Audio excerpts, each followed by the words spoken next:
자, 하나님의 충만하신 지난 주일의 말씀 이어서 두 번째 하나님의 충만에 대해서 좀 나누겠습니다. 그래서 에베소서 3장 19절 하반절에 보면 하나님의 모든 충만하신 것으로 너희에게 충만하게 하시기를 구하노라 라고 말씀하셨습니다. 그래서 우리가 올해 하나님께서 2010년 우리에게 주셨던 말씀이 에베소서 3장 16절부터 19절 말씀까지였습니다. 그래서 하나님의 영광으로 말미암아 성령으로 인하여 우리의 속사람이 강건해지는 것에 대해서 나눴고, 그 다음에 그리스도께서 우리 마음에 계셔서 우리가 뿌리가 박히고 터가 굳어져서 그리스도의 넘치는 사랑을 아는 것에 대해서 우리가 또 나눴고요. 계속적으로 매달 우리가 홀리크 하면서, 그러면서도 이제 지난 11월 달에는 모든 성도와 함께 넘치는 그리스도의 그 사랑을 알아서 그 높이와 길이와 넓이와 깊이를 깨달아.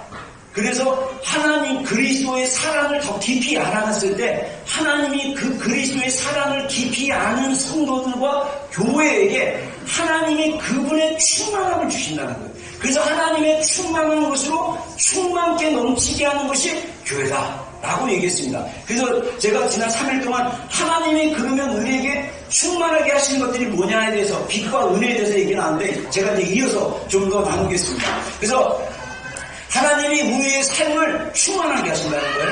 그리고 또 요한복음 1장 3절과 4절에 보면 만물이 예수 그리스도로 말미암아 지음바 되었으니 지은 것이 하나도 예수 그리스도가 없이 된 것이 없다라고 하면서 예수님 안에 생명이 있다. 이 생명이 사람들의 빛이다. 그래서 예수님이 육신으로 오셔서 이 사람들에게, 이 이스라엘 백성들에게 자기 백성이 오셔서 생명으로 오셨는데, 이 생명을 뭘로 표현하셨냐면 사람들의 빛으로 표현해서 우리 마음속에 있는 그 빛을 밝게 하고 빛을 생명력 있게 하는 것에 대해서 요한복음에서 말씀하고 있다는 거죠. 그래서 요한복음 8장 12절에 예수님이 이렇게 말씀하십니다. 우리 한번 읽어보겠습니다. 시작. 예수께서도 말씀하시되 나는 세상에 미치니 나를 따르는 자는 어둠에 가두지 아니하고 생명의 빛을 얻으리라. 예, 자, 예수님이 말씀하시는 게 뭡니까? 나는 세상의 빛이다.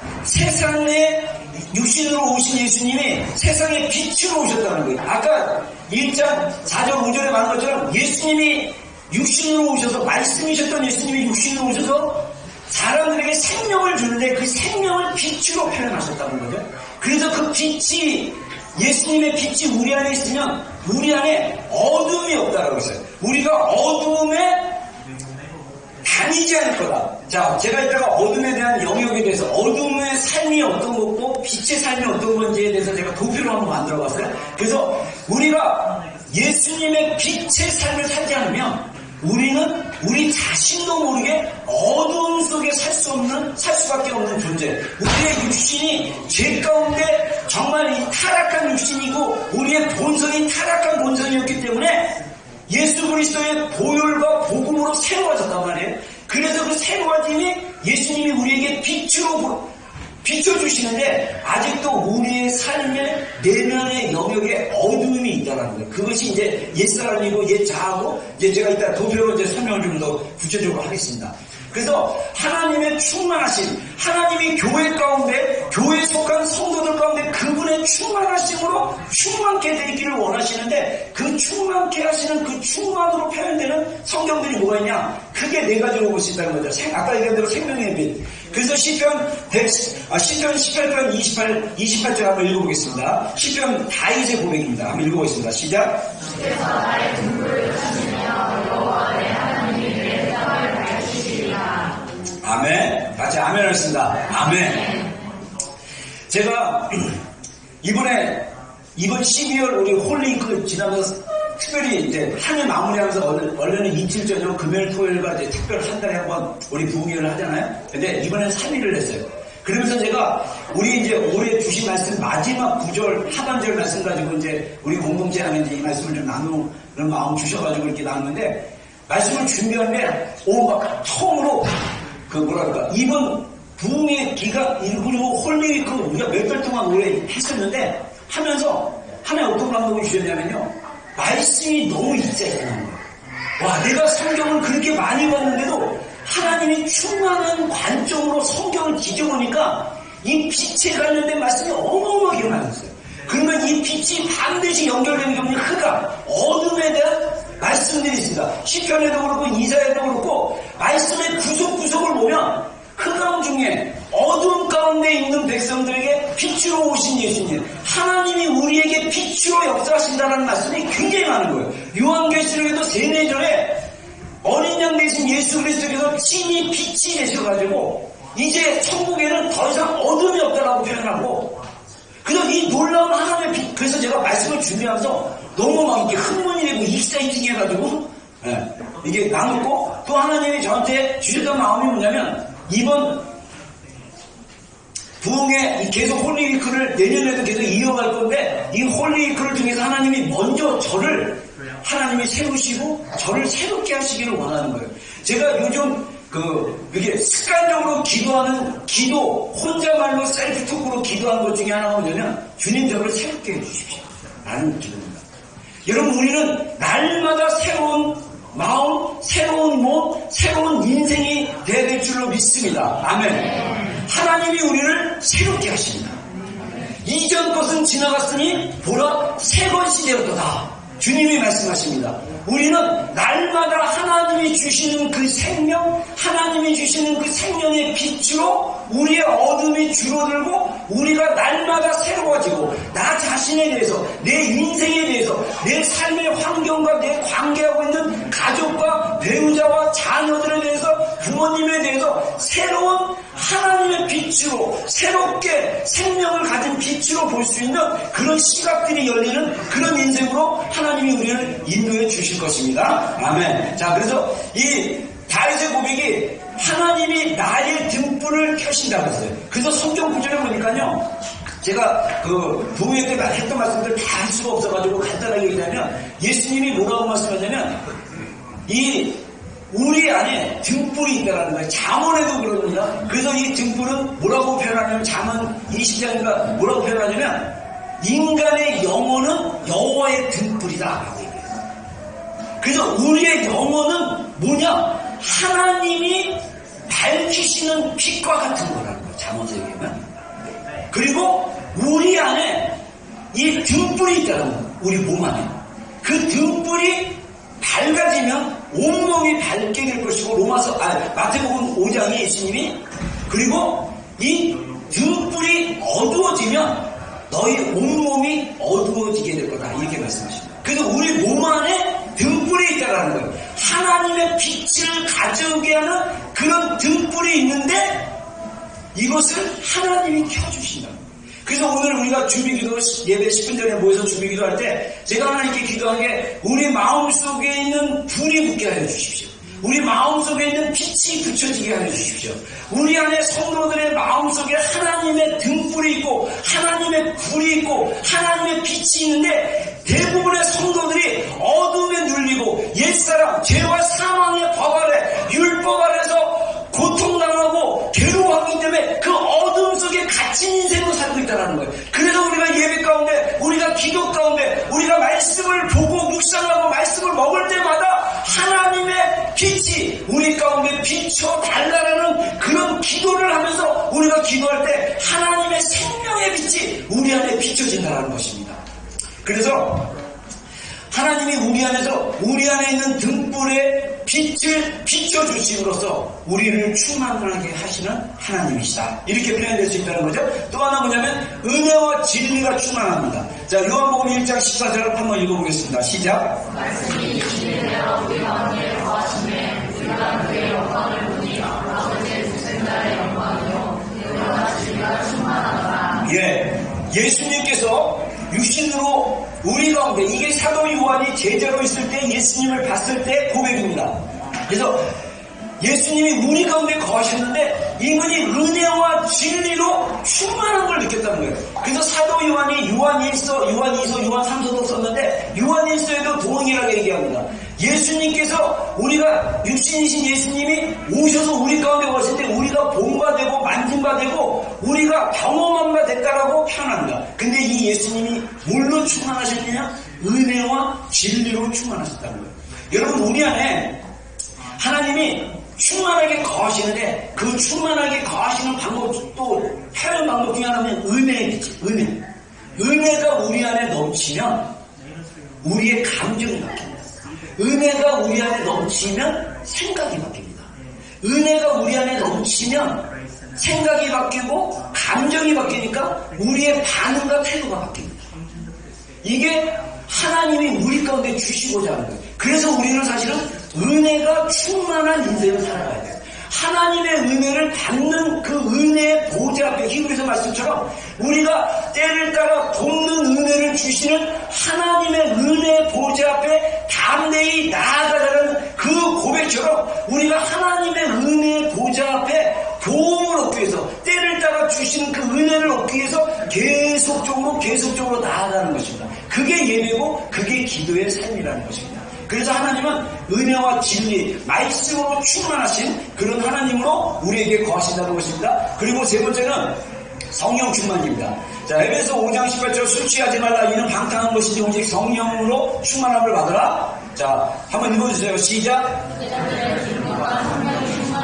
예, 자, 이 바울과 바나바가 전도하러 갔다가 막 핍박받고 돌맞고 그랬어요. 그리고 나서 이고니 언니로 옮겼어요. 근데 그때 바나바와 바울과 함께 있었던 제자들이 핍박을 받고 박해를 받았음에도 불구하고 기쁨과 성령으로 충만하다는 거예요. 제가 지난주에는 그 하나님이 너희에게 충만하신 것을 너희에게 충만하기 원하는데 그 충만이라는 헬라어 단어가 프로레마, 이게 뭐냐면 공간 안에 채워진다, 술을 채운다 라는 그런 의미가 있다고 했죠. 이 공간 안에 사람들이 빽빽히 채워져서 앉을 공간이 없으면 우리가 이 공간을 폴레로마라고 레마라고 얘기할 수 있다는 거예요. 다시 말해서 하나님이 우리에게 기쁨으로 충만하게 해주세요. 그 조의를 우리에게 주시는 충만이 또 기쁨입니다. 그래서 요한복음 15장 11절에 예수님께서 제자들에게 말하기를 내가 이것을 너희에게 이루면 내 기쁨이 너희 안에 있어 너희 기쁨을 충만하게 하려 함이라. 자, 여러분 하나님이 주신 그 기쁨으로 충만해본 경험이 한 번 혹시 있으세요? 저는 그걸 왜 여러 번 경험해봤는가? 근데 그 충만을 경험했을 때 옛날 제가 30년 전에 불렀던 우리 그 한국교회 불렀던 찬양 중에 평안을 너에게 주노라 이 찬양이거든요. 근데 찬양을 기도 중에 찬양을 부르는데 우리 주일학교 엄청 뜨겁게 찬양하겠죠. 우리 정목사님 우리 정목사님 불을 붙이게 하는 불에 다다입니다. 자, 그래서 그 뭐랄까 평안, 그 사랑, 그 기쁨, 그 찬양을 저도 모르게 이렇게 부르는데 제 안에 정말 하나님이 기쁨을 이렇게 주시는 게 느껴졌어요. 근데 찬양의 가사처럼 세상이 알 수도 없고 세상이 볼 수도 없고 세상이 줄 수도 없는 그 기쁨, 그 평안을 너에게 주노라, 기쁨을 너에게 주노라. 근데 제 안에 정말 제가 의도하지 않고 내가 어떤 것을 이렇게 어떤 프로그램을 보고 영화를 보고 어떤 좋은 장면을 봐서 보는 그 기쁨이 아니라 하나님이 제 영 가운데 제 마음 가운데 부어주는 기쁨이 노래 찬양의 가사처럼 그게 제 안에 물밀듯 흘러나오니까 이게 세상에 줄 수 없는 기쁨이구나. 세상에서 느낄 수 없는 이 기쁨이 이런 것이구나를 제가 경험했어요. 여러분, 주님이 우리 가운데 기쁨으로 충만하게 하십니다. 할렐루야. 할렐루야. 네. 근데 이게 사실 어떻게 보면 생명의 빛, 은혜, 성령, 그 다음에 기쁨, 이게 사실은 어떻게 보면 다 다르게 표현될 것 뿐이지 하나라고 볼 수 있어요. 성령님이 우리 안에 충만하면 우리 안에 기쁨이 넘치고, 성령님이 우리 안에 충만하면 우리 안에 주님이 주시는 그 생명이라는 게 뭡니까? 살아있는 거거든요. 생명력이라는 게 뭡니까? 움직이는 거거든요. 생명이라는 것은 머물지 않고 계속 끊임없이 움직이고 끊임없이 활동하고 끊임없이 살아있는 것이 생명입니다. 그래서 하나님의 성령님이 내 안에 충만하시면 내 안에 있는 감정과 내 생각과 내 안에 있는 그 내면이 살아서 꿈틀거리고 살아서 생명이 있는 그것을 경험할 수 있다는 것입니다. 성령님이 우리 안에 또 기쁨을 주죠. 그래서 에베소 5장 18절에 보면 성령 충만과 술 취함을 비유적으로 얘기합니다. 제가 고등학교 때, 고3 때 하나님 만나기 전까지 술에 취해가서 아는데요. 술에 취하니까 제 몸도 잘 말을 안 듣고 감정도 별로 이게 안 듣고 막 그러더라고요. 왜? 알코올이 내 생각과 내 감정을 이게 컨트롤하기 시작하니까 내가 원하는 대로 움직이지 않고 내가 원하는 말을 하는 게 아니라 솔직하게 막 이 안에 것들이 더 나오는 게 막 들려져요. 그래서 옛날에 제가 군대 있을 때 우리 후배들이나 이러더라고요. 이 술을 한 잔 먹어야 솔직한 얘기가 나옵니다. 그래서 내가 그랬어요. 술 먹고 얘기한 건 숙주정이다. 진짜 솔직한 얘기는 맨정신인데 얘기해야 된다. 맞는 얘기죠. 22살에 얘기했어요. 여러분, 우리가 하나님 앞에 진실함으로 나가는 거. 성령님이 우리 안에 충만해 주잖아요. 그러면 우리 자신이 다른 사람 같아요. 우리 자신이, 우리의 감정이, 우리의 어떤 그 담량이, 우리 안에 있는 어떤 그 내면의 어떤 그것들이 달라진 것 같은 그런 마음을 우리가 경험할 수 있다는 것입니다. 그래서 하나님이 우리 성도들에게 정말 충만하게 임하기를 원하세요. 하나님이 우리에게 하나님의 모든 충만으로 우리에게 충만하길 원하십니다. 그래서 우리가 성령님으로 충만한 삶, 우리가 예수님의 생명의 빛으로 충만한 삶, 우리가 기쁨으로 충만한 삶, 우리가 정말 은혜로 충만한 삶, 진리로 충만한 삶을 살아갈 수 있다는 거예요. 이미 하나님께서 복음을 통해서 우리에게 말씀하시기 때문입니다. 자, 그래서 제가 아까 얘기한 대로 우리가 어둠의 삶, 빛의 삶. 근데 이미 제가 사실은 이 뒤에 있는 그 PPT를 먼저 보여줘야 되는데 먼저 설명하겠습니다. 우리가 이미 복음 안에 복음을 통해서 하나님은 우리에게 충만을 이미 주셨어요. 그래서 우리가 정말 예수님을 인격적으로 예수님을 진짜 믿음으로 믿고 영접했으면 이미 복음을 통해서 하나님이 우리에게 주신 선물이 뭐냐면 성령입니다. 우리 안에 성령님이 계셔요. 이분이 인격적인 분이십니다. 이분이 우리와 영원히 함께 계십니다. 그래서 이 성령님과 교제하는 방법을 배워야 되고 내 안에 계신 성령님이 내 안에 충만해지기 시작한다면 아까 얘기했던 하나님의 그 모든 충만으로 충만한 것이 무엇인지를 경험하게 될 거예요.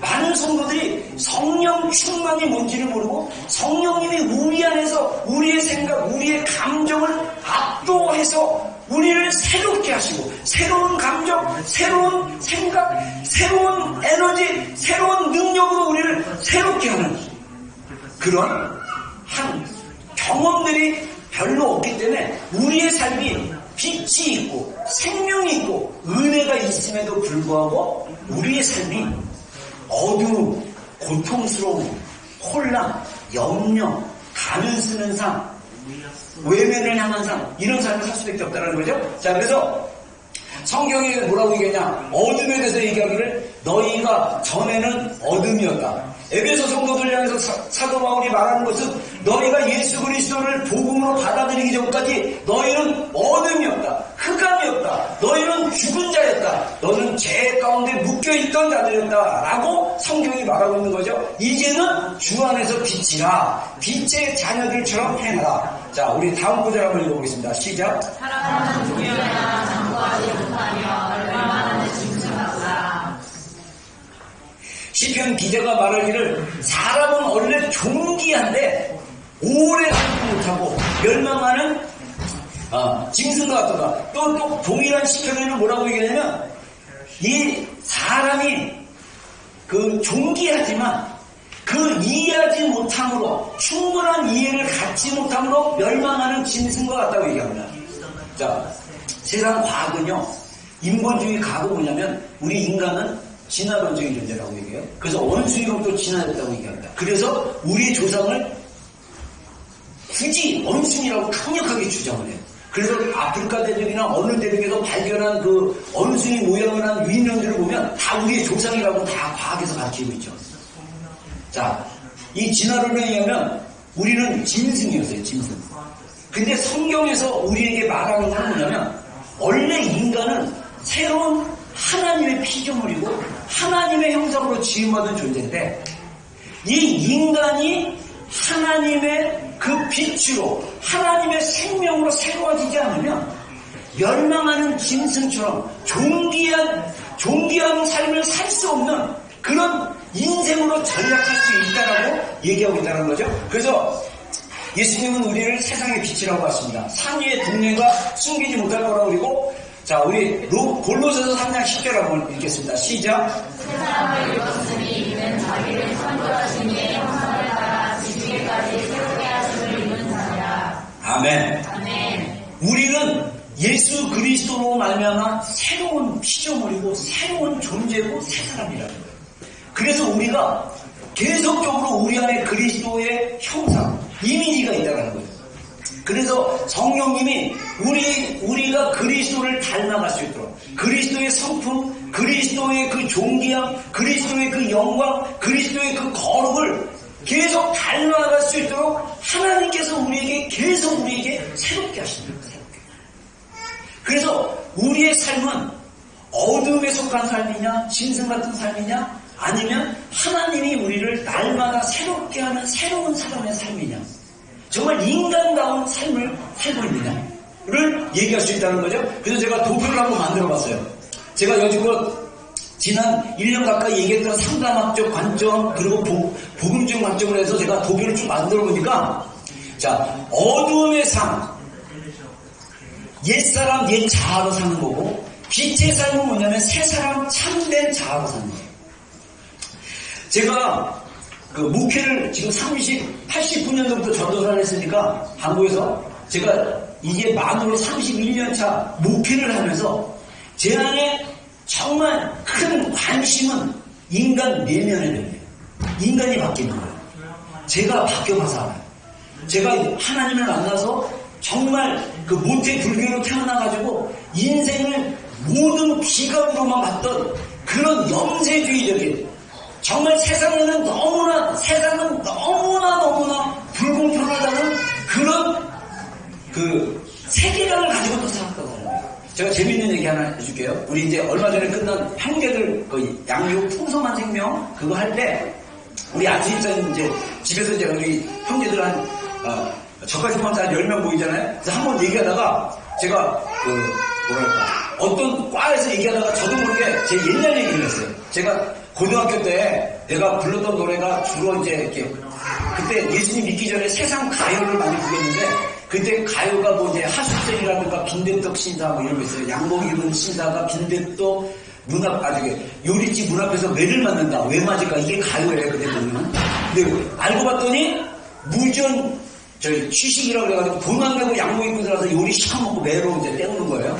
이제 그런 얘기인데 그거를 갖다가 개사를 하고 그래서 이 노래랑 연결된 건지 어떤 건지 모르지만 제가 즐겨 불렀던 고등학교 때 노래가 있습니다. 어떤 놈은 팔자가 좋아 이게 있어요. 어떤 놈은 팔자가 사나워 이렇게 산다. 그러면서 제가 이런 노래를 부르면서 고등학교 때 내 인생은 팔자가 없어. 우리 집이 가난하고 우리 아버지가 사업 몇 번 실패하다가 쫄딱망해가지고 거지가 됐는데 거지는 아니지만 가난하게 사는데 이 가난하게 사는 게 너무 쟤한테는 불공평했어요. 그래서 제가 안수사님도 이런 노래 불러봤죠? 그랬더니 아니요 저는 그런 노래 들어본 적이 없는데요. 제가 충격을 받았어요. 같은 세대를 살아도 동네가 달랐구나. 내가 노는 물은 제가 여기 레이드로 바이블 칼리지에서 스피리추얼 파트타임을 공부할 때 스피리추얼 전이라고 신앙의 여정이라는 과목을 들었어요. 그때 1500자로 영문으로 나의 신앙의 여정에 대해서 한번 리뷰를 하라는 레포트가 있었는데 제가 그걸 쓸 때 처음 내가 어디서 태어난 얘기를 하는데 제가 서울 마포구 영미동에서 태어났을 때 거기가 판자촌이었거든요. 근데 판자촌에는 용어가 없어. 근데 영어로 찾아보니까 난민촌이에요, 난민촌. 우리 아버님이 이북에서 피난 오셔가지고 거기서 살았던 거예요. 근데 정말 요즘 시리아라든가 이런 난민들이 굉장히 많잖아요. 난민들이 공동 화장실 쓰고 저희 동네에 공동 화장실 있었어요. 화장실 한 6개가 있으면요 줄을 씁니다. 그래서 사람들이 급하니까 아무 데나 막 노상으로 막 볼일을 보셔요. 그래가지고 걔들이 그걸 많이 먹으러 다녔어요. 막. 그래서 똥개라고 부르고 막 그랬어요. 막 이런 식의 살았는데 우리 안수사님은 또 동네가 다니셔가지고 자기 화장실 있으셨죠? 그렇죠? 안수사님? 예. 자기 갖고 있으시고 여러분 저는 태어난 게 좋지 않은 환경에서 원한 건 아니지만 우리 아버님의 사업 실패로 인해서 어려운 환경 속에 자랐는데 그러다 보니까 저의 청소년기는 불만, 비관적 그리고 믿을 만한 사람 하나도 없다. 나만 믿어야 된다. 자아 강한 사람. 그래서 내가 나중에 하나님께 은혜 받아보니까 제가 약국강가에서 하나님께 축복을 달라고 매달렸던 야곱 같은 사람이었어요. 발끝진을 잡은 자, 자아를 철저하게 삶을 설계하고 철저하게 내가 내 인생을 주도하려는 그 인생을 살았던 사람이라는 걸 하나님이 저의 환경들을 부러뜨리시고 너는 나의 도움을 받는 삶이다. 너는 나 없이는 존재할 수 없는 삶이다. 라는 것을 깨닫게 해주는. 근데 많은 그리스도인들이 하나님이 생명을 바쳐서 우리를 구원하셔서 이제는 하나님을 의지하는 삶, 하나님을 신뢰하는 삶, 하나님의 공급하심을 받는 삶으로 우리를 구원하시고 이끌어가기를 원하시는데 여전히 나의 옛사람, 내 힘, 내 능력, 내가 계획하고 내가 주도하고 내가 결정하고 내가 주인이 되는 삶, 이런 삶이 어둠의 삶이라고 성경은 말하고 있다는 것입니다. 자, 그리고 죄와 사망의 법 가운데 사는 게 어둠의 삶입니다. 빛의 삶은 생명의 성령의 법입니다. 제가 죄와 사망의 법 아래서 예수님 만나기 전에 살아가 사는데요, 지긋지긋해요. 제가 어렸을 때 이런 말도 우리 못 들어보셨다고 그러거든요. 어렸을 때 제가 자주 듣는 동네에서 다행히도 우리 부모님은 그런 저주의 말을 저희들에게 하지 않았어요. 우리 주변 분들이요 욕하고 자녀들에게 저주를 퍼붓는 거예요.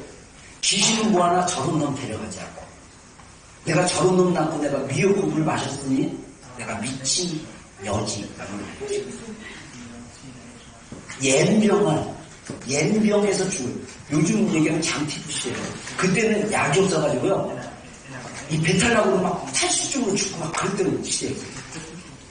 근데 그 저주의 말들을 삶이 너무 힘들고 고단하니까 어떻게 합니까? 저주의 말들을 자식들에게 막 쏟아붓는 거예요. 여러분 이 정도 수준은 아니더라도 여러분의 가정 안을 들어보십시오. 여러분의 부모님과 살았던 부모님의 가정 안에서 혹시 죄와 사망의 그 사이클이 있지는 않습니까? 막 크게 싸우면 모든 이 마음속에 있는 바닥에 다 드러나서 막 저주의 말로 막 퍼붓고.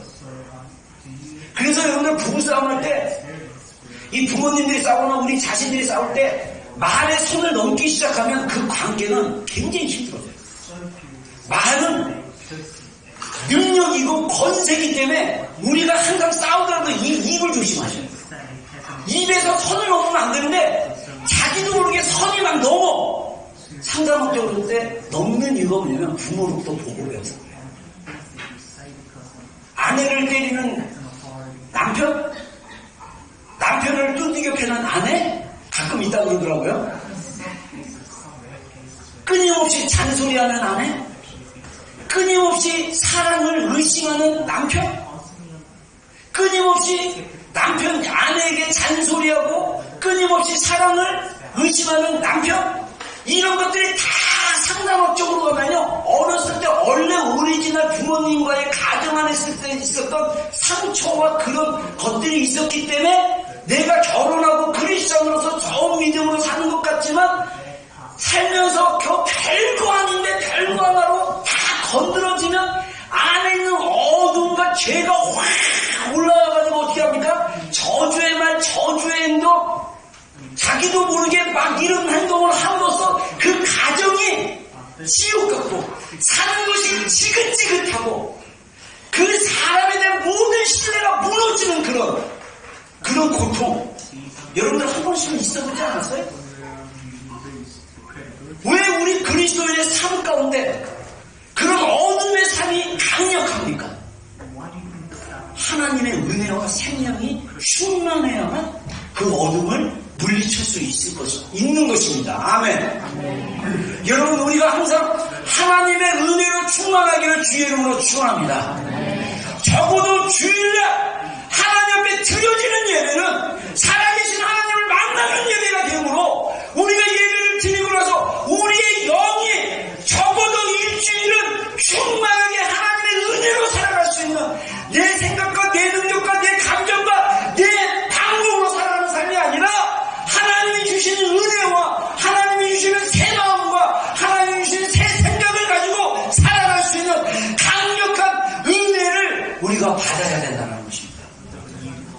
이것으로 충만한다면 우리의 그 어그러지고 깨지고 아팠던 그 세대가 이루어지는 그 고통을 우리 세대에서 성령의 생명의 법으로 끊고 새롭게 살아갈 수 있는 그런 가정을 만들 수 있어요. 우리가 충만하지 않으면요, 우리는 연약합니다. 우리는 연약하기 때문에 우리의 개성이 계속 올라오게 되는 거예요. 계속 올라오면 나도 모르게 주기적으로 한 달에 한 번, 일주일에 한 번, 세 달에 한 번, 1년에 3번, 나도 모르게 폭발하고, 나도 모르게 참지 못하고, 나도 모르게 절제되지 못하고, 선을 넘고, 내가 부모님으로 해서 당했던 그 고통을 똑같이 배우자에게 베풀고, 그것을 또 자녀들이 보고 배움으로써 그 자녀들이 또 다시 죄와 사망의 고통 가운데서 사는, 그게 우리 크리스찬들의 가정이라면 여러분 이거 끊어야 되는 거 아닙니까? 이미 복음은, 우리는 생명의 성령의 법이 로마서 8장 2절에 죄와 사망의 법에서 너희를 해방하였습니다. 할렐루야. 복음은 우리를 자유케 하셨습니다. 우리가 복음을 경험하고 복음으로 충만한다면 더 이상 죄가 우리 가운데 주인 노릇을 하는 거예요. 우리가 죄의 종이 되게 사는 것이 아닙니다. 우리가 죄로부터 자유롭고 은혜 안에서 우리가 강건해질 수 있는 삶을 살 수 있다는 거죠. 그리고 율법 아래 사는 거, 어둠에 살면 율법에 삽니다. 율법이, 성경은요, 예수님께서 분명히 말씀하시지만 예수님이 율법을 폐하러 온 것이 아닙니다. 율법을 온전케 하시고 율법을 완성하러 오셨어요. 그래서 율법의 완성은 뭐냐? 율법은 내 의지, 자기 의로 사는 삶이 아니라 하나님의 은혜로 지키는 삶이 돼요. 여러분, 많은 크리스천들이 예배 시간 잘하고 새벽기도 열심히 하고, 그래서 제가 어느 목사님이랑 교제하다 보니까 그 본인이 새벽기도 하는데 이분이 굉장히 피곤해 보여요. 그래서 제가 그랬어요. 목사님 굉장히 피곤해 보이는데 몇 시에 주무세요? 일찍 자야 되는데 늦게 자가지고 새벽기도가 있는데 그 새벽기도 안에 자는 시간 8시간 그렇게 잠을 못 잔대요. 저는 다행히도 새벽기도가 없어가지고 충분하게 자서 감사합니다. 그래서 이게 피곤하니까 중간에 또 잠이 잘 돼요. 그래서 한국 목사님들이 간이 안 좋대요. 이게 의사들이 얘기하는 게 뭐냐면 새벽에 한번 깨서 새벽기도 하고 그 다음에 몇 시간 있다가 잠을 또 자면요, 이 간에 혼란이 온대요. 몸이, 이 몸도요 규칙적으로 사는 걸 좋아한대요. 누가 그러더라고요. 몸도 일어나는 시간, 자는 시간 정확해야 되고 밥 먹는 시간 정확한 게 굉장히 필요하대요. 그래야 몸도 이게 시스템 안으로 들어가는 거예요. 근데 그러지 않으면요 간이 헷갈린대요. 이미 활동을 했는데 또 자는 거야. 그래서 많은 목사님들이 간이 안 돼요. 그래서 건강하게 받는 방법은 새벽기도를 안 하는 게 아니라 새벽기도를 하는데 잠을 주무시면 안 돼요. 일찍 주무셔야 돼요. 근데 제가 얘기하는 포인트는 그게 아니고, 제가 기도에 대해서 교제를 하다가 제가 그랬어요. 기도가 참된 자아로 하나님 앞에 계속 나가지 않으면 형식이 돼버리고 기도하는 시간이 자기의가 돼버린다. 그랬더니 그분이 그 얘기하더라고요. 자기가 새벽기도 끝나고 새벽 예배를 되게 짧게 하신대요. 그리고 충분하게 기도 시간을 가지라고 하는데 대부분의 성도들이 5분에서 10분 정도만 기도하고 그냥 빨리 나간대요. 제가 한국교회에서 성계동교회 새벽기도가 1분부터 4분까지 있었거든요. 45분 간격으로 예배가 1층 교육감부터 시작해서 지하, 그 다음에 본당에 4번을 돌아가는데, 제가 새벽기도 목사님 부흥에 나가시고 오면 저희 부교육자들이 새벽기도를 맡아서 하는데 4번 새벽기도 하면 30분 예배인도해야 돼요. 그리고 설교 한 10분 하고 찬양하고 중국기도 한 10분 하고 막 이러다 보면 30분 돼요. 그리고 제가 15분 있다가 또 한 10분 정도 기도했다가 15분 정도 있다가 나와서 지하로 가고 또 2부 새벽기도 인도하고 막 그래야 되는데, 보면요, 성도들이 10분 이상 기도 안 하고 거의 다 나와요. 몇백 명의 성도들이 모이는 교회임에도 불구하고 성도들이 기도를 깊게 못하더라고요. 제가 그걸 보면서 우리 한국교회가 기도를 많이 하는 교회라고 하지만 대부분의 성도들이 짧게 5분 10분 안에 기도를 하고 본인은 매일 새벽 기도를 한다는 것을 자부심으로 갖게 되는구나 라는 걸 알았어요. 이게 자기의회, 그게 율법 같은 거예요. 예배도 마찬가지예요. 여러분, 예배는요, 하나님을 만나는 게 예배입니다. 살아계신 하나님께 우리의 자신을 드리고, 살아계신 하나님께 우리의 생각과 우리의 마음과 우리의 영과 우리의 몸을 이 자리 공간 안에서 하나님께 드리는 게 예배입니다. 그래서 찬양하는 것도 예배고, 헌금하는 것도 예배고, 말씀을 듣는 것도 예배고, 그리고 우리의 말로 소리를 내서 기도하면서 하나님께 우리의 마음을 또 고백하고 기도하다 보면 하나님의 말씀을 통해서, 찬양을 통해서, 또 사랑의 교제를 통해서, 또 기도를 통해서 우리에게 은혜를 주시고 감동을 주시고 기억나게 하시고 깨닫게 해주시고 변화되게 하시는 것이 하나님께 드리는 예배예요. 그래서 예배는 우리가 하나님께 드려졌을 때 하나님이 우리의 드리는 그 예배를 통해서 하나님이 반응했을 때 그게 하나님께 드려진 예배입니다. 여러분, 예배가 율법이 되잖아요. 나는 예배를 드렸어. 하나님과 전혀 은혜도 없었고 교제도 없었고 의식도 없는 그런 예배를 드리는 것도 율법이라는 거예요. 정말 자발적으로 내가 하나님께 예배 드려야지. 내가 이 주일날 2시에 하나님 앞에 나와서 내가 살아계신 하나님께 예배 드려야지 라는 마음으로 와야 진짜 예배 이상 은혜의 삶입니다. 자, 그리고 자기 의로 사는 거, 하나님의 의로 거룩해지는 거. 그 다음에 행동으로 자기 행동이 정당화되면 자꾸 자기 의로 살게 돼요. 자, 그 다음에 인정을 받으려는 사람, 이미 인정을 받은 사람.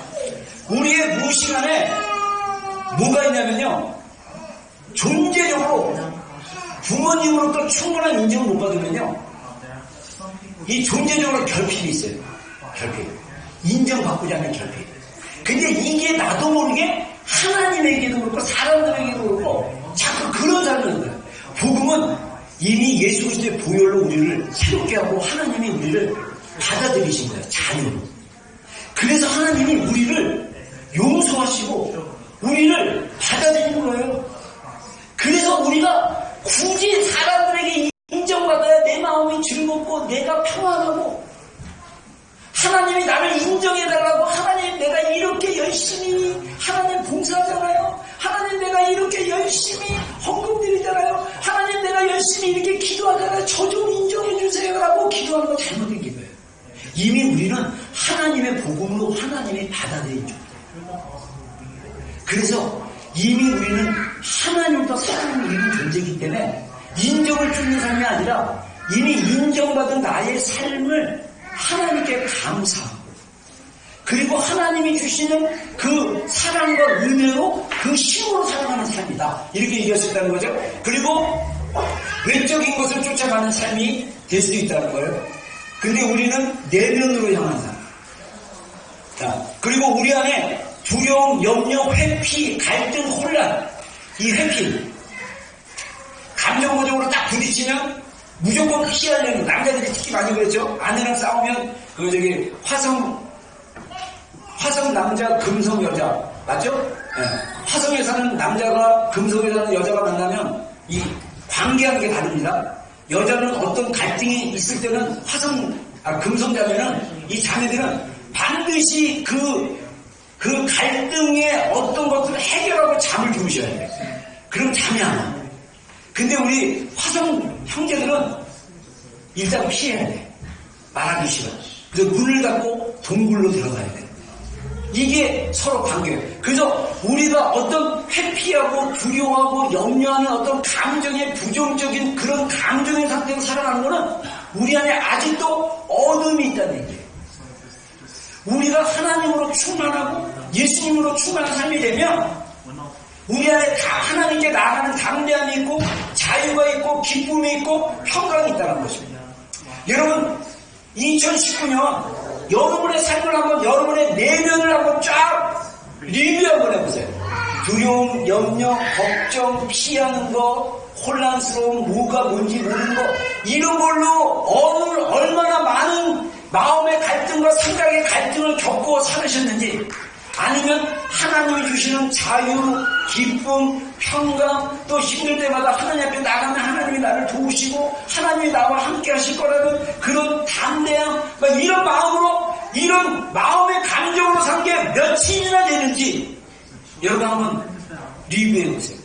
만약에 이런 감정의 생각의 상태로 살았다면 우리는 여전히 이미 예수 그리스도의 복음으로 해방된 존재예요.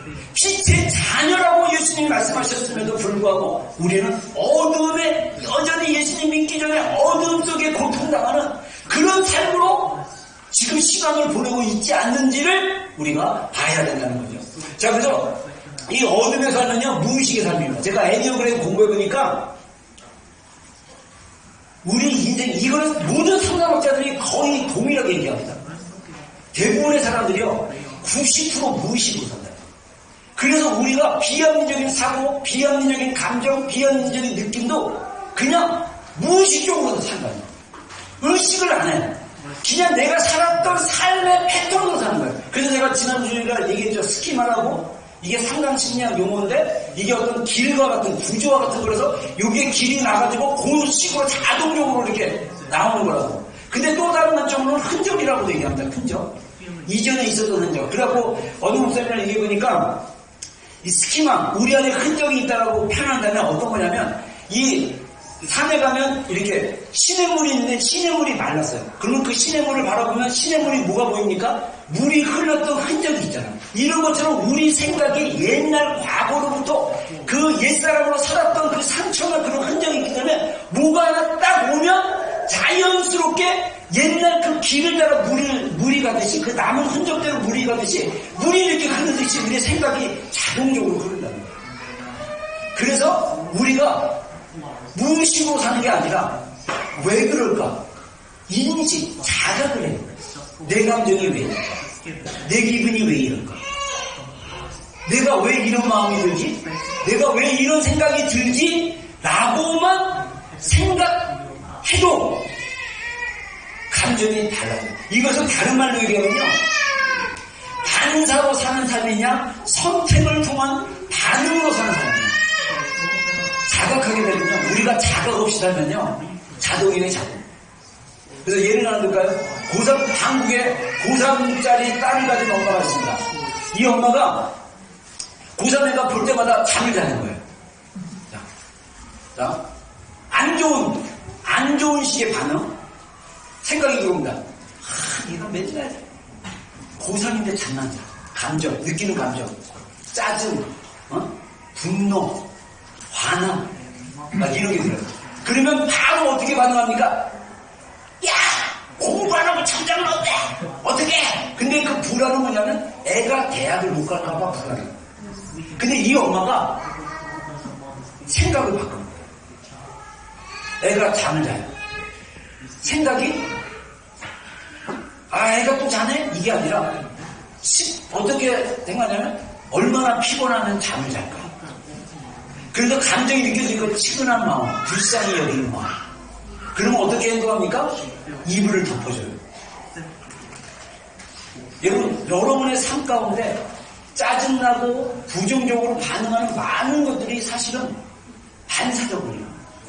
이게 내 안에 해결되지 않는, 무의식 안에 해결되지 않는 어떤 스키마가 있기 때문에 그 스키마에 의해서 비합리적으로 생각하고 비합리적으로 느끼고 비합리적으로 반응해버려요. 그랬을 때 우리가 빛에 충만한 삶을 하려면요, 그렇게 자동적으로 생각하지 말고 부정적으로 생각하지 말고 하나님의 시각으로 보려고 우리가 생각을 바꿔. 반응. 이 우리의 반응은요, 선택할 수 있어요. 그래서 어떤 분이 그 얘기 하더라고요. TV에서 봤는데, 어떤 TV에서 일본 프로그램인데, 일본에서 어떤 과학자가 원숭이에게 2 더하기 2, 4 더하기 8 그러면 원숭이에게 훈련을 시켰대요. 2 더하기 2는 4다, 뭐 4 더하기 8은 10이다, 이렇게 해가지고 이 더하기로 막 훈련시키고 사람이랑 씨합을 했대요. TV에서 그런 프로가 있었대요. 근데 사람이 원숭이의 반사신경에 진대요. 원숭이가 훈련한 대로 다 한대요. 근데 그 과학자가 하는 얘기가 뭐냐면, 원숭이와 인간의 차이점을 얘기해.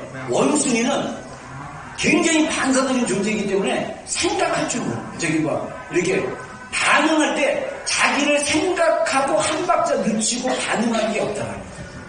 그래서 원숭이가 화가 나면요, 원숭이는 화가 나면 바로 반사적으로 막 쥐어 뜯고 막 때리고 막 이러거든요.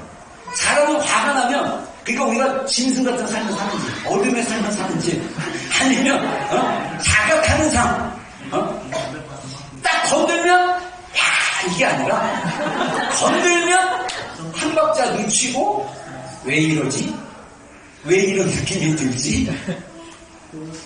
이래서 이 자동적으로 우리 안에 부정적으로 반응하는 어떤 그런 삶의 모습이 아니라, 뭔가 부정적인 행동이 나오고 부정적인 말이 나오고 부정적인 어떤 것들이 느껴진다면 그것에 대해서 생각하고 자각하고 그 다음에 생각을 하나님의 말씀 구속사적 생각으로 바꾸시고 반응하면 완전히 달라요. 아까 얘기했던, 제가 잠깐 더워서 보도록 하겠습니다.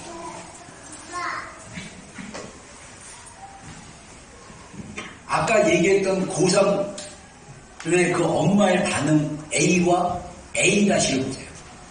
똑같은 아이가 잠을 자고 있는데 이 엄마의 반응에 따라 그 아이가 잠자는 시간이 행복한 시간이 될 수도 있고 지옥 같은 시간이 될 수도 있어요. 우리 삶의 많은 영역이 관계인데, 가정 안에서도 그렇고 사람 관계에서도 그렇고 이 관계가 어둠에 눌려있고 옛사람의 패턴과 옛사람의 스키마, 옛사람의 그 흔적 안에서 계속 살고 있으면요, 나도 모르게 부정적이고 불편하고 힘들고 짜증나는 감정들이 계속 올라오시다. 우리가 하나님의 말씀으로, 하나님의 생명의 빛으로, 은혜로 자꾸 생활되기 시작하면 하나님이 우리의 생각을 바꾸고 감정을 변화시켜줍니다. 이거는 내 힘으로 할 수가 없어요. 하나님의 도우심으로 가능합니다. 할렐루야. 제가 옛날에 그랬잖아요. 제가 하나님 믿고 나서도 제 안에 정말 잘 살고 싶은 마음이 있어가지고 제가 욕을 하려고 했는데, 욕이 고등학교 때 10마디 중에 9마디가 욕이었어요. 근데 제가 노트 연습장에다 욕하지 말자. 한 페이지를 써도 누가 건들면 욕이 잘 오는 거야. 근데 놀랍게도 하나님이 변화시키기 시작하니까, 하나님 만나면서 변화시키기 시작하니까 욕을 하려면 혀가 뻣뻣해진 걸 느꼈어요. 이거 진짜 은혜예요. 초자연적인 은혜입니다. 하나님 살아계신 하나님입니다. 할렐루야. 정말. 그리고 나중에 신학교 가고 군대 제대하고 복학을 해서 제가 기도를 하는데, 하나님이 제 내면을 변화시키기 원하시는 내적 지혜 주시는데요.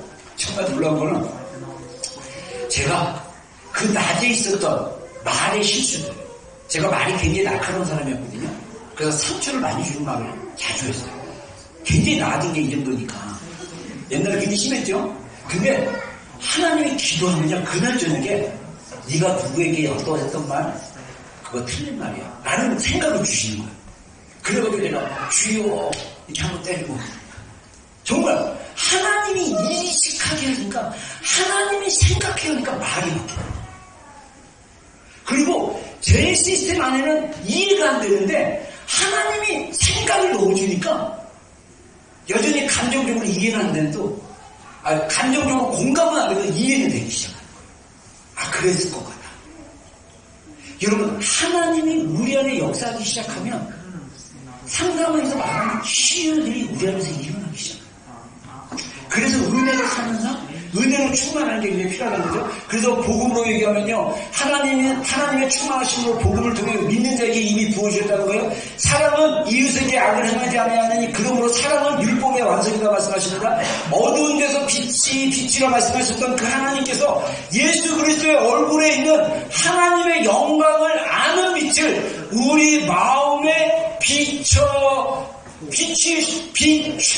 비추셨느니라. 그래서 하나님의 영광을 아는 그 예수 그리스도의 빛이 우리 마음에 이미 비춰진 게 복음으로 사는 우리의 상태예요. 그래서 우리 안에 너무 복음을 경험하지 못함으로 이 하나님이 우리에게 거저주신 이 귀한 너무나 소중한 보화와 같고 진주와 같은 이 복음 예수 그리스도를 경험하지 못함으로 너무 형식적인 삶, 어둠에 묶인 삶, 죄와 사망의 고통의 삶, 내 안에 어렸을 때 받은 상처의 그 무의식감에서 자동적으로 느끼고 생각하고 행동하는 그런 삶을 살 수밖에 없다는 것입니다. 그래서 마지막으로 우리의 은혜가 진짜 값싼 은혜인가 귀한 은혜인가 우리가 그 은혜를 대하는 태도에 따라 달라질 수 있다는 겁니다. 마태복음 7장 6절 한번 읽어보겠습니다. 시작.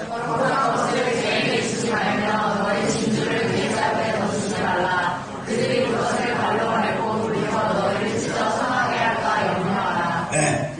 우리가 하나님이 우리에게 은혜의 거룩함을 주셨고 진주의 고귀함을 주셨는데 이것을 싼 은혜로 생각해갖고 이거를 개처럼 돼지처럼 밟고 무시한다면 우리 아까 시편의 기자의 고백처럼 우리가 멸망하는 짐승과 같은 삶, 우리 안에 있는 죄성과 어두움의 패턴으로 살아가는 인생을 살 수 있다는 거예요. 여러분, 이 마태복음 13장에 진주 비유가 있습니다. 우리 한번 읽어보겠습니다. 시작. 또 천국은 마치 좋은 진주를 구하는 장사와 같으니 그들이 값진 진주하다를 발견하에 가서 자기에게 흙을 다 팔아 그 진주를 사느니라. 천국은 마치 뭐와 같냐? 진주 장수가 진주를 구하는 장사꾼과 같다라고 얘기합니다. 그래서 이 장사꾼은 진주를 전문으로 하는 프로페셔널 한 사람이기 때문에 좋은 진주가 어떤 걸 아는 거예요. 근데 좋은 진주를 만나니까 집에 가가지고 자기의 재산을 다 팔아서 진주를 사는 게 천국이다.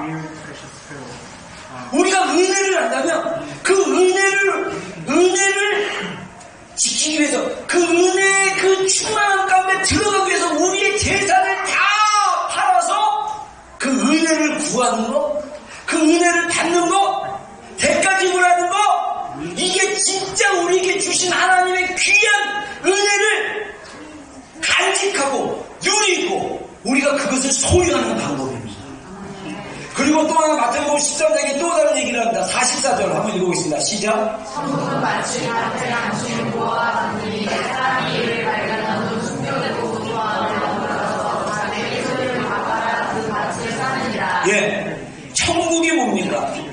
여러분, 우리가 교회에서 잘못하면 마치 교회에서 전하는 복음이 값싼 복음으로 한다면 예수님 무조건 믿으세요. 예수님 믿으면 천국 갑니다. 천국행 티켓을 줍니다. 그래서 정말 예수님을 인격적으로 경험하고 이 진주가 너무나 소중한 이 천국 가는 그 복음이 너무나 소중하다는 것을 대가 지불은 안 하고 그냥 값싸게 나는 천국 가는 티켓 있으니까 내 마음대로 살 거야. 나는 천국 가는 티켓 있으니까 내 힘대로 살 거야.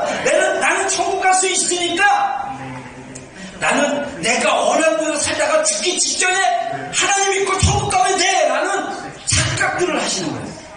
그거 아니에요.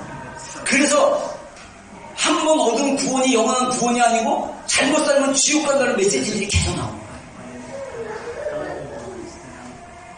저는 하나님의 구원은 너무나 소중하기 때문에 이 구원을 하나님이 우리 가운데 이루어 주시기 원하십니다.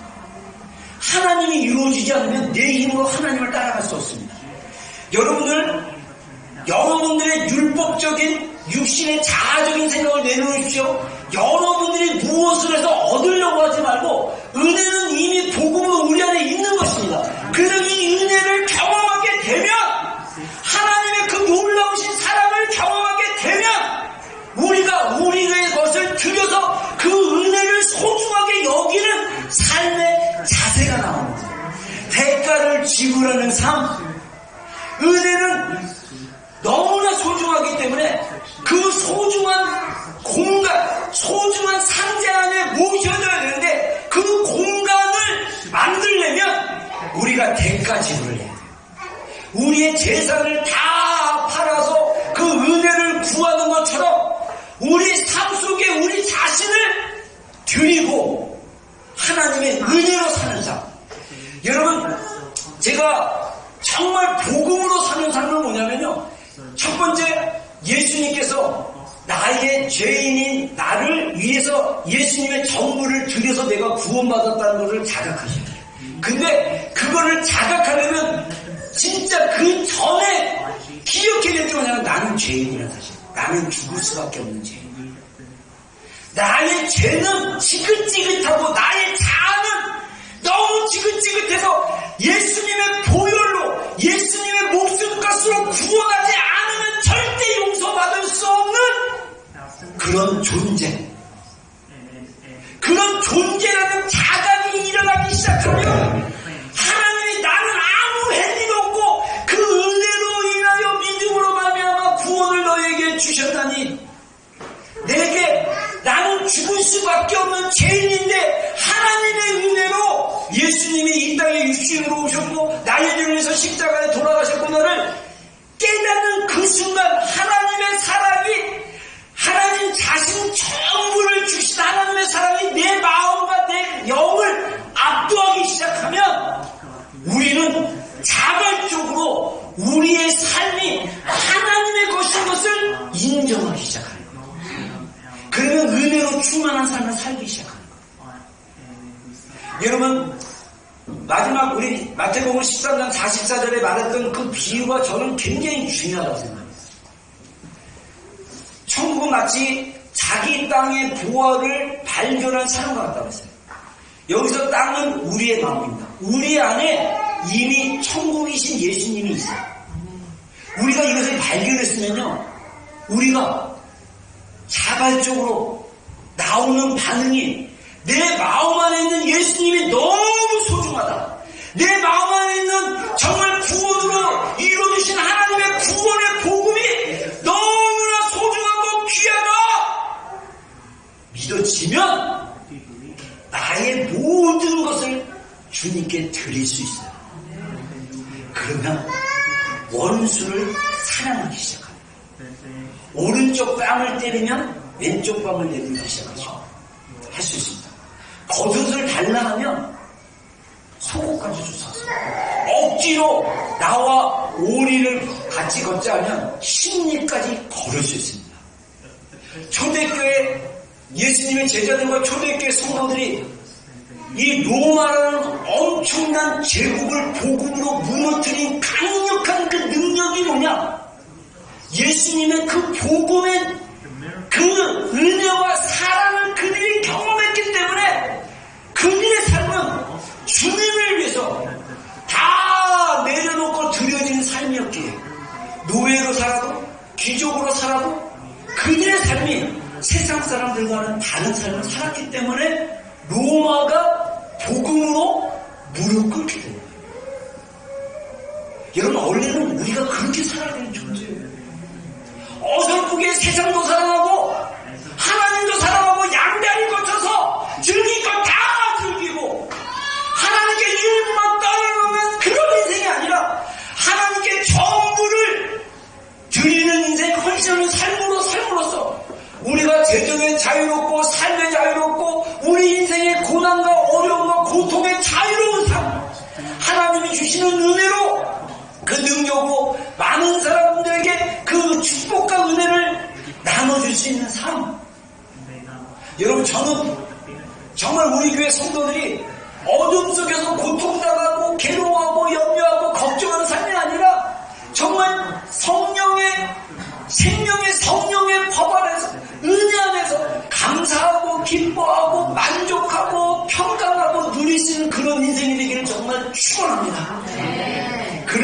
여러분, 이 복음이 너무나 소중한 것을 경험하셔야 돼요.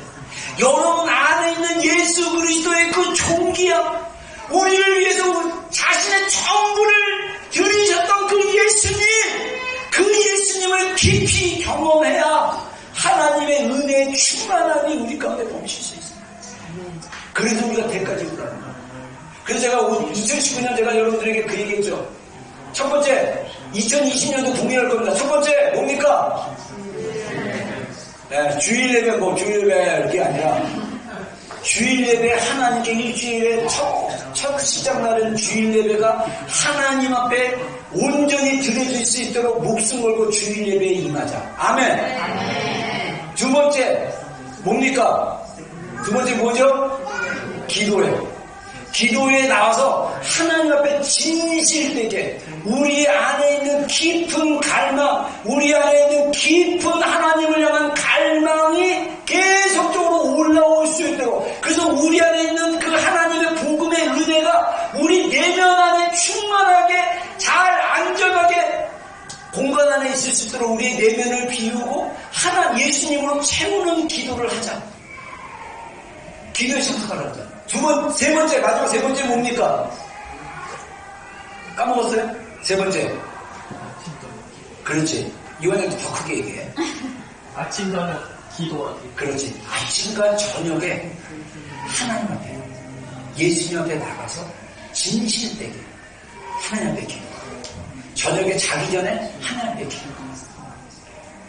여러분, 이게 되게 쉬운 것 같은데요? 그거 잘 안 될 거예요? 굉장히 어려울 거예요? 왜? 우리의 삶의 내면에 세상길이 쫙쫙 나 있어가지고요. 이 길을 지우면 있는 거예요. 어떻게 지워요? 말씀으로 지웁니다. 말씀. 기도. 여러분, 우리 안에, 다시 한번 강조하는데, 우리 안에 생명수가 있습니다. 할렐루야. 요한복음에 예수님 말씀하신 것처럼, 누구든지 목마른 자는 성경에 이른 바와 같이 너의 배에서 생수의 강이 흘러넘치라. 우리 안에 생수의 강, 성령의 강, 예수께서 보면 성전 문지방의 환상 가운데 갔는데 예루살렘 성전 문지방 안에서 흐르는 그 살아있는 그 물, 그리고 요한계시록에 나와있는 이 천국에 있는 그 생명수의 강, 그 생명수의 강이 우리 내면의 성령님을 통해서 있다는 것. 이 생명수의 강이 우리 안에서 흘러넘쳐야 되는데 우리의 어두움, 우리의 옛 자아, 우리의 무의식, 우리의 옛날 습관으로 인해서 이게 꽉 묶여있는 거예요. 이걸 갖다가 어떻게 합니까? 뚫으셔야 돼요. 기도로 뚫으셔야 돼요. 말씀으로 뚫으셔야 돼요. 그래서 말씀으로, 기도로 계속 우리 내면 안에 들어가서 기도하면 그것이 터져 나오면 내 안에서 하나님이 주시는 그 기쁨, 그 충만, 그 은혜, 그 생명, 그걸로 보면 우리의 인생이 다시 보이게 됩니다. 이래서 이랬구나. 이래서 이랬구나. 제가 아까 얘기한 대로 불교 신자로 살 때는 제 인생을 비관하고 인생에는 너무 불공평하다고 신이 있다면 너무 불공평하다고 저는 부처를 믿었던 사람입니다. 그래서 부처를 믿었던 사람이 나는 다음에 태어나면 부처집에 태어나야 되지 막 이런 생각을 가지고 막 했던 사람인데 하나님이 만나주시고 변화시켜 주시니까 그럼에도 불구하고 하나님이 우리 부모님의 자녀로 나를 부르셨고 세계 모든 여러 180여 개의 나라와 민족이 있는데 한국 사람으로 태어나게 하신 하나님의 뜻이 있으시겠구나. 하필이면 분단된 대한민국에 태어나게 한 하나님의 뜻이 있겠구나. 나의 인생의 보는 눈이 달라져. 우리가 정말 복음을 경험하게 되면 하나님의 성도의 기업의 그 부르심의 삶, 위에서 부르신 하나님의 우리의 콜링이 있어요. 여러분, 우리가 이 땅에서 하나님의 축복으로 잘 먹고 잘 살고 건강하고 떵떵거리고 사는 삶이 전부가 아닙니다. 그건 하나님이 우리에게 주시는 축복의 일부에 불과해요. 하나님이 우리를 통해서 하나님의 일을 하려고 원하세요. 하나님이 하나님의 뜻을 우리를 통해서 일하시기를 원하십니다. 그 소명을 받으셔야 돼요. 그 소명에서. 여러분, 우리 교회는요, 하나님께서 충만하게 거하시기를 위해서 기도하는 교회가 되기를 바랍니다. 이미 하나님이 저에게 믿음을 줬습니다. 에베소 4장 19절의 말씀처럼 하나님의 모든 충만한 것으로 충만한 교회, 하나님의 모든 충만함으로 살아가는 성도들, 할렐루야. 제가 그 선포하고 우리 전 목사님도 믿음으로 받아들이고, 그리고 여러분의 그런 믿음이 아멘으로 받아들이고 기도로 나가기를 바랍니다. 기도로 계속 나가다 보면 하나님이 저에게 주셨던 이번 홀리위크 부흥의 기간을 통해 주셨던 마음의 감동은 뭐냐면, 하나님이 기도의 시간에 더 기름 부어주시고, 기도의 가운데 하나님의 은혜와 그 하나님의 그 빛의 그 생명, 그 성령님의 역사가 더 충만하게 임재하기를 원하시는구나, 그 마음을 주셨어요. 그래서 이 금요 기도회 때 우리가 더 뜨겁게 더 하나님을 원하고, 오직 우리 안에 계신 예수 그리스도를 깊이 경험하는, 그래서 우리의 모든 전부가 되신 주님을 만나는 그런 은혜 안에, 그 은혜의 보좌 안에 들어가는 기도가 됐을 때 하나님이 우리 공간 안에 하나님의 충만이 임할 겁니다. 그리고 우리의 예배가 형식적이고 종교적인 예배가 아니라 하나님만을 원하는 예배, 하나님만이 영광 받으시는 예배, 예수 그리스도의 영광이 드러나는 예배, 우리의 생각과 우리의 마음과 우리의 감정과 우리의 전부를 주님께 드리는 예배. 영적인 로마서 말씀 12장의 말씀처럼 우리의 몸과 마음과 우리의 전부를 드리는 영적인 예배로 드려졌을 때 하나님이 이 예배를 기뻐 받으실 것이다. 그러면서 우리의 삶 가운데 매일 하루에 2번, 아침과 저녁 주님의 보좌로 나아갔을 때 우리가 그 자리에 머물고, 강으로 기도하든 소리내서 기도하든 침묵으로 기도하든 하나님을 향해서 우리 내면에 계신, 우리 안에 계신 성령님, 우리 안에 계신 지성소, 영의 지성소로 들어가 주님을 만나는 그 기도, 그런 삶을 살다 보면 하나님의 빛이 우리 마음 가운데 계속 비춰지기 시작합니다. 하나님의 생명이 내 안에 나타나기 시작합니다. 그러면 제일 가까이 있는 배우자가 알게 되고, 자녀가 알게 되고, 내 직장 동료들도 알게 되고, 친구들도 알게 되고, 그래서 우리가 세상의 빛으로 살아가십니다. 그런 삶을 살게 될 것입니다. 아멘. 우리 찬양 하나 하고 우리 좀 기도하는 시간 갖겠습니다. 우리 빛 대신 주